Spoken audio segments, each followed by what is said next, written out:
खुश होंगे, मस्त होंगे, अपने अपनी ज़िंदगी में खुश होंगे।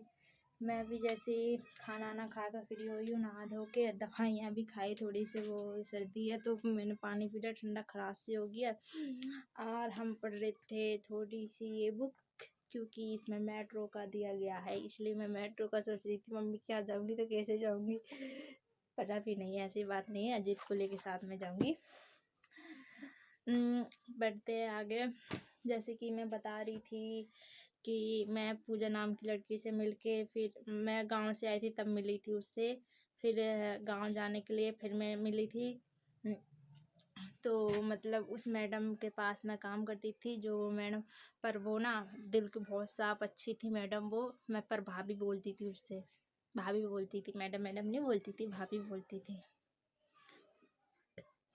उसे ना। वो फिर उसे मतलब उस पूजा नाम की लड़की से मिलके मैं अपनी जॉब करने लगी थी। जॉब करते करते फिर मेरे मतलब फिर मुझे घर जाना था एक बार, तो अजीत से मेरी नॉर्मल बात होती रहती थी। एक भैया है उसी के गांव के, तो मैं उससे बोलती थी एक ही चीज़, मुझे नहीं पता मेरा नंबर कैसे पहुंचा उस भैया के पास, अपनी कसम मुझे बिल्कुल भी नहीं पता मेरा नंबर कैसे पहुंचा, मैं भी नहीं जानती इतना। तो उन्होंने मतलब मुझे बोला कि ऐसे वैसे, पहले तो मेरा भैया का उसका झगड़ा हो गया, तो मैंने उससे गाली गलौज वगैरह कर दी। फिर वो मुझे समझा के बोल रहा है ऐसी बात नहीं, ऐसी बात है। मैंने बोला नहीं ऐसे वैसे, मतलब वो पता नहीं क्या बोलना चाहते, तो उसकी बातें मुझे समझ में नहीं आती, तो मैं कुछ भी बोल देती थी उसे। मैं उसके राहुल के नाम से जानती थी उसे। मुझे अपनी कसम बिल्कुल भी मुझे पता नहीं था मेरा नंबर कैसे पहुंचा उन लोगों के पास, कैसे नहीं पहुंचा, मुझे बिल्कुल भी नहीं पता। फिर मैंने उस भैया को बताया अपने कि मेरे ऐसे ऐसी दिक्कत है मेरे घर पे, और आप क्यों ऐसे मेरा मतलब मुझसे झगड़ा करना चाहते हो, मैं तो अपने इतने गरीब हूँ, फिर अपना काम करके अपना घर चला रही हूँ। तो उन्होंने मुझे समझा, तो वो बोल रहे ऐसे वैसे, तो मैंने बोला नहीं ऐसे कुछ नहीं। तो उस मैडम के पास जहाँ काम करती थी, उस मैडम को मैंने एक बार शिकायत भी की इस भैया के बारे में, कि वो एक गाँव वहाँ हरियाणा का लड़का है, अब वो मुझे रोज़ गाली देता है इसकी तो वो मैडम को मैंने नंबर भी दे दिया, अब मुझे नहीं पता फिर किसका नंबर था, मैंने नंबर भी दे दिया उसको, मैडम को। तो मैडम बोली हाँ देख लेंगे कौन है, क्यों आता है फ़ोन इसके पास, और ये गाली गलौज करता है। मैंने गुस्से में नंबर भी दे दिया, उन्होंने बोला इसे देखो, नहीं तो फिर मैं देखती हूँ इन्हें ठीक से। मैडम बोली मुझे नंबर दे दे, वो मैडम मतलब दिल की बहुत साफ थी, तो उन्हें नंबर दे दिया। भैया लेके नंबर पता करते रहे कहाँ की, तो वहीं की लोकेशन निकली नंबर से। तो फिर मुझे बताया, तो मैंने बोला आपकी बार फ़ोन आया, मैंने मैडम ने भी बात की, तो मैडम मतलब कोई भी और भी था शायद, मुझे नहीं पता कौन था। तो मैडम ने मतलब मैडम को नंबर दे, मैडम ने क्या किया मुझे भी नहीं पता, पर मैडम को उन्होंने बताया ज़रूर है।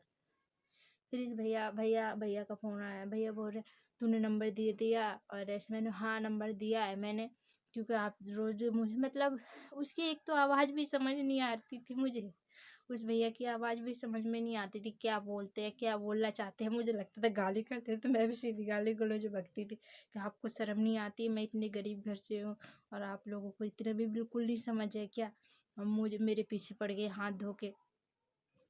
तो वो बोल रहा नहीं मैं तो आपको समझाने की कोशिश कर रहा हूँ ऐसे। फिर मैडम मतलब जिस मैडम के पास काम करती थी ना, तो वो मैं लॉकडाउन में मतलब तीसरी जब फर्स्ट लहर आई ना, तो लॉकडाउन में धीरे धीरे काम चल रहा था, मैडम का मतलब धीरे धीरे काम चल रहा था। तभी मेरी मतलब फिर इसने बताया, तो मेरे से बोल रहा शादी नहीं करोगे क्या, नहीं शादी करूँगी तब करूँगी, अभी थोड़ी ना करूँगी, पर मेरे घर पे एक दिक्कत है, मेरे पापा मम्मी को कोई संभालने वाला लड़का मिल जाएगा ना, तो उससे वो जो बोलेगा ना वो करने के लिए तैयार हो, बस मेरे पापा मम्मी को संभाल ले, और जहाँ बोलेगा कि इधर मर, मतलब उधर कुएं में गिरने के लिए बोलेगा ना, तो मैं कुएं में गिरने के लिए तैयार थी, उस समय इतनी परेशान थी। अगर वो मुझे इतना मतलब इतना, तो मैं उस भैया से बोली जो वो लड़का बोलेगा ना कि ये कर तो ये करूँगी, बस मुझे लड़का चाहिए ऐसा कि मेरे मम्मी पापा को संभाल सके उस समय, क्योंकि मैं कमा के ही दे सकती थी, कर भी क्या सकती थी, मैं बहुत परेशान थी। तो मैंने बोला उसी से शादी करूँगी, जो मेरी हेल्प करेगा मैं उसी से शादी करूँगी, मैं और किसी से कुछ नहीं करना, किसी से कुछ नहीं बोलने वाली। तो मैडम का जब मतलब फिर मैडम भी मतलब लॉकडाउन लग गया, तो ऐसे बात चल रही थी। हाँ, तो मैडम जी जो मेरी मैडम थी ना, वो मतलब उसका काम रुक गया था। फिर मतलब रोज वो काम मतलब एक झगड़ने का इंसान को मतलब वो मौका मिल जाता ना, तो लॉकडाउन में ऐसे झगड़ने का मौका मिला था उसे। और आपको ही पता है लॉकडाउन में कितने लोगों की जान गई है, कितने लोग भूखे मरे हुए हैं और कितने लोगों की जॉब गई है। आप लोगों को भी पता, तो उस मैडम का यही हाल हो रहा था। तो मेरे से आकर रोज झगड़ती थी, वो रोज बोलती थी ये नहीं किया तूने, ये नहीं किया। तो मैं एक ही चीज़ बोलती थी, काम मेरे से जितना भी करवा लो, क्योंकि वो सारे भाग गए थे छोड़ के काम, सिर्फ मेरे सर पे आ गए थे सारा काम।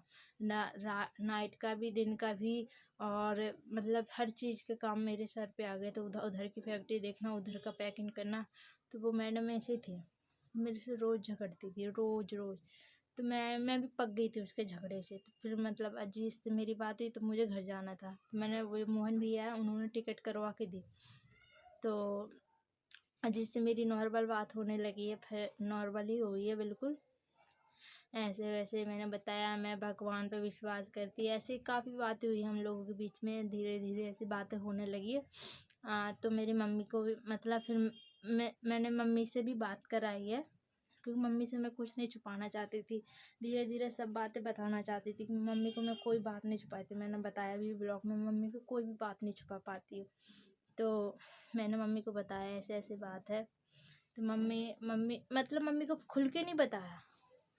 जब भैया ने टिकट करवा के दी, तो मैंने इन्हें अजीत को बताया कि ऐसी ऐसी बात है, मैं घर जाऊँगी और इतने इतने दिन में घर जाऊँगी। तो अजीत बोले नहीं तू अकेली चली जाएगी। मैंने हाँ अकेली चली जाऊँगी, क्या हो गया। मम्मी से बात करके पूछता हूँ मैं शायद आ जाऊँ साथ में। तो ये बोले मैं आ जाऊँ, मैं चल पड़ूँगा तेरे साथ, तुझे छोड़ के वहाँ से आ जाऊँ। मैं नहीं ऐसे नहीं, पागल हो क्या, कुछ हो कोई कैसे सोचेगा। तो बोले नहीं मैं मम्मी से बोल रहा है। हाँ आंटी आंटी बोलता था पहले, मानते नहीं बोलता, आंटी बोलता था। आंटी की ऐसी ऐसी बात है, इसे ये अकेली कैसे आ जाएगी, खो गई तो, फर्स्ट बार आ रही है, अकेली है तो खो गई तो। ऐसे मतलब फ़ोन पे बात हो रही थी हम लोगों की। तो बोल रही नहीं, मम्मी बोल रही नहीं खोगी आ जाएगी, बोल रहे नहीं खो गई तो फिर माँ देख लेना, खो गई तो। आंटी नहीं खो गई तो फिर क्या करोगे। तो मम्मी बोली नहीं आ जाएगी, वो अच्छे से तरह जानती है। तो ऐसी बात हुई है। मिलते हैं अगले ब्लॉग में, फिर बताएंगे जिसका मतलब आमने सामने मुलाकात कब हुई है। मिलते हैं अगले ब्लॉग में, बाय बाय।